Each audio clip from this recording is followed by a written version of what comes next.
আমি এতটুকু করতে পারবো না। আমি পারবো বাবা, এই পরিবারের ভালোর জন্য, দিদি ভাইয়ের জন্য। মা, তুমি আলোকে ভালো করে বুঝিয়ে দাও আমি ঠিক কি চাই।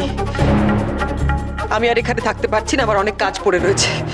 এমনিতেই তো এবাড়ির কেউ আমার দিকটা দেখবে না, সবাই শুধু আলোর দিকটাই দেখছে। কাজে আমাকে নিজেরটুকু নিজেকেই বুঝে নিতে হবে।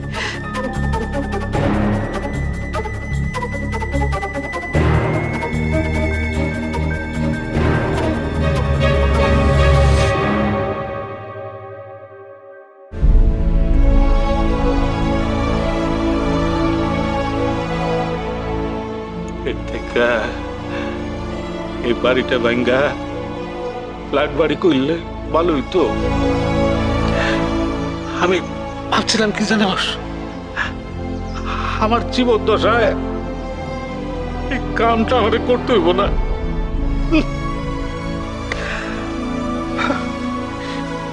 এসব কি হচ্ছে বলতো আমাদের বাড়িতে? এগুলো কি হচ্ছে বাবা? এটা আমাদের মৈত্র বাড়ি, এখানে আমরা ছোটবেলা থেকে প্রত্যেকটা ভাই বোন একসঙ্গে বড় হয়েছে, সেখানে আজকে কি হচ্ছে, কি হচ্ছে এসব আমাদের বাড়িতে?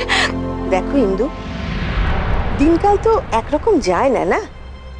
আমি এর আগের বার আলোর সাধে যখন এলাম তখন দেখলাম এই আলো দেবীকে কত ভালো ভালো কথা বলছে, বারবার বলছে দিদি ভাই তুমি মা হবে, তোমার ভাইও বলেছে তার ছেলেকে দেবী দত্তক নেবে। আমিও ভাবলাম যাক খুব ভালো হলো, মেয়েটার আমার এতদিনের জ্বালা জুড়লো। তারপর তারপর কি হলো? তারপর তো সব দেখলাম উল্টো হয়ে গেল। বেআই মশাই আপনি আর বাধা দেবেন না। দেখুন, আলো যদি দেবীর ধারে কাছে না যায়, বাচ্চাটার ধারে কাছে না যায়, তাহলে দেখবেন আবার সব ঠিক হয়ে যাবে। দেবী হয়তো আবার আগের মতন হয়ে যাবে।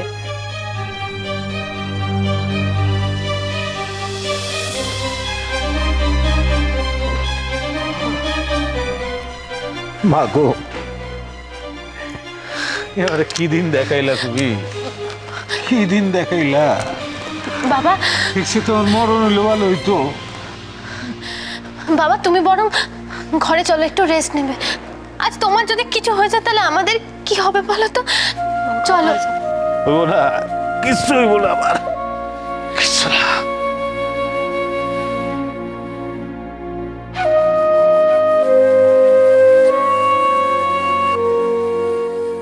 একটা কথাও বললি না, কি করে বা বলবি? সবকিছুর মূলে তো তুই ভাই।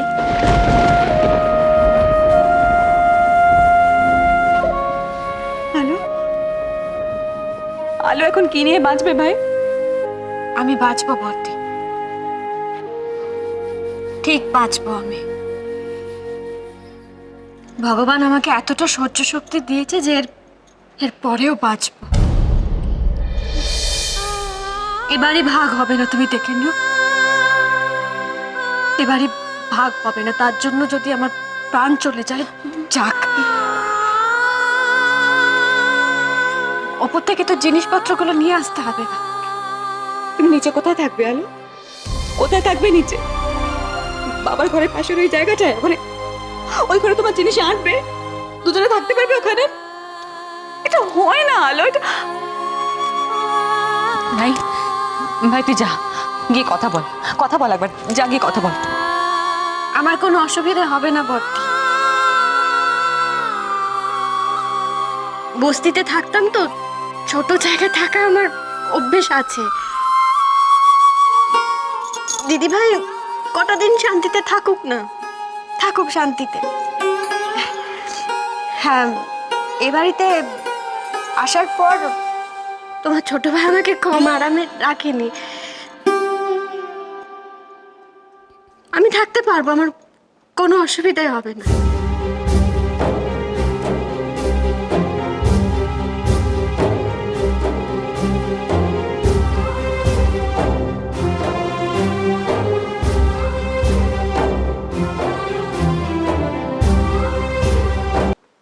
বিশ্বাস কর ছুটকি, আমি না এখনো ভাবতে পারছি না। বড় বৌদি, বড় বৌদি এটা করলো? দিদি, বাড়িতে তো দাদারা কেউ নেই, ছোট বৌদির জিনিসগুলো তো ওপর থেকে আনতে হবে। যাবি না একবারও? জানিস তো দিদি, আমার না আর সহ্য হচ্ছে না। এবার অন্তত ছোট বৌদি প্রোটেস্ট করা উচিত। তা না করে দিনের পর দিন সহ্য করে যাচ্ছে, কিচ্ছু বলছে না। ছোটটা অন্তত পাশে থাকতো ছোট বৌদি, কিন্তু এখন দিনের পর দিন খারাপ ব্যবহার করে যাচ্ছে। আমি আর পাচ্ছি না। ছোট বৌদি, আমাকে দাও, আমি ধরছি। ঠিক আছে, আরে আমাকে পারবো।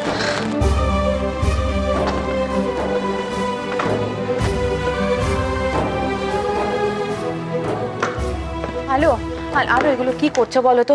এত ভারী ভারী জিনিসপত্র, এগুলো কি মেয়েদের কাজ নাকি? কথা শুনে না মেয়েটা।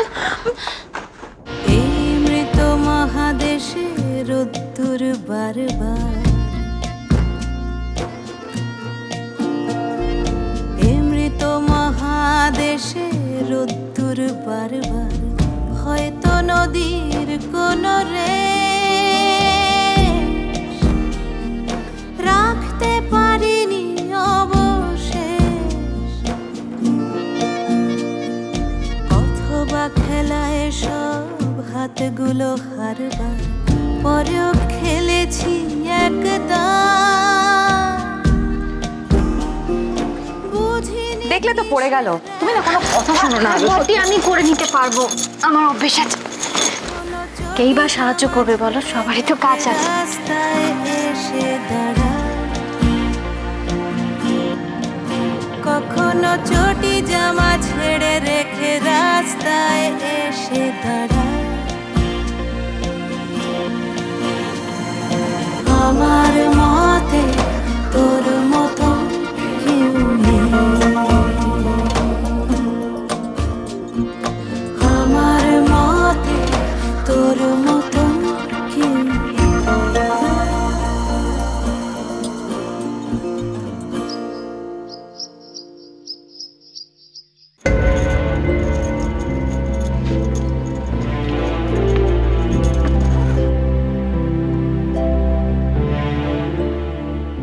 এই ঘরে থাকবে কি করে তুমি?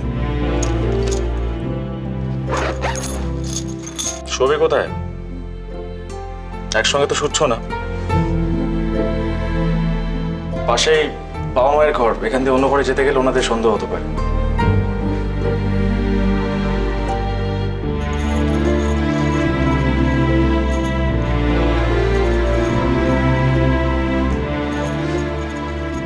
অসুবিধাটা বোধহয় তোমার হতে পারে সৌরভ,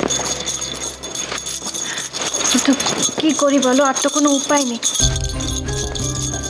এখন যদি দিদিভাইয়ের সঙ্গে জেদাজেদি করি, তাহলে হয়তো সংসারটা সত্যি ভেঙে যাবে।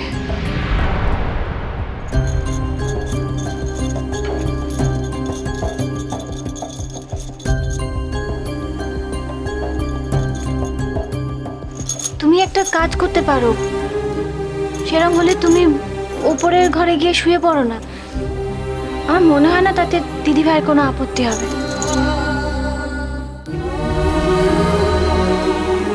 তাহলে আমি কিন্তু ক্রমাগত বোঝাপড়া করে যাচ্ছি নিজের সঙ্গে। এত কিছুর পরও তোমাকে নিজের স্ত্রী বলে মেনে নিচ্ছি, একসঙ্গে থাকতেও চাইছি, কিন্তু তুমি আলো প্লিজ সবকিছুকে এত বেশি ডিফিকাল্ট করে দিও না।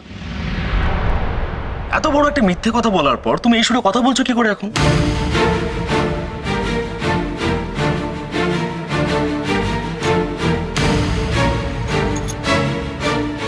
তোমার কোনো প্রশ্নের উত্তর দিতে আমার রুচিতে বাঁধছে সৌরভ,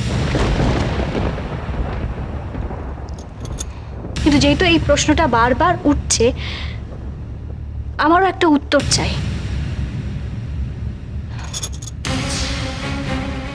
কি প্রমাণ আছে তোমার কাছে যে আমার সন্তান অংশুমান লাহিড়ীর? মৈত্র বংশের সন্তান নয়, সে কি প্রমাণ আছে?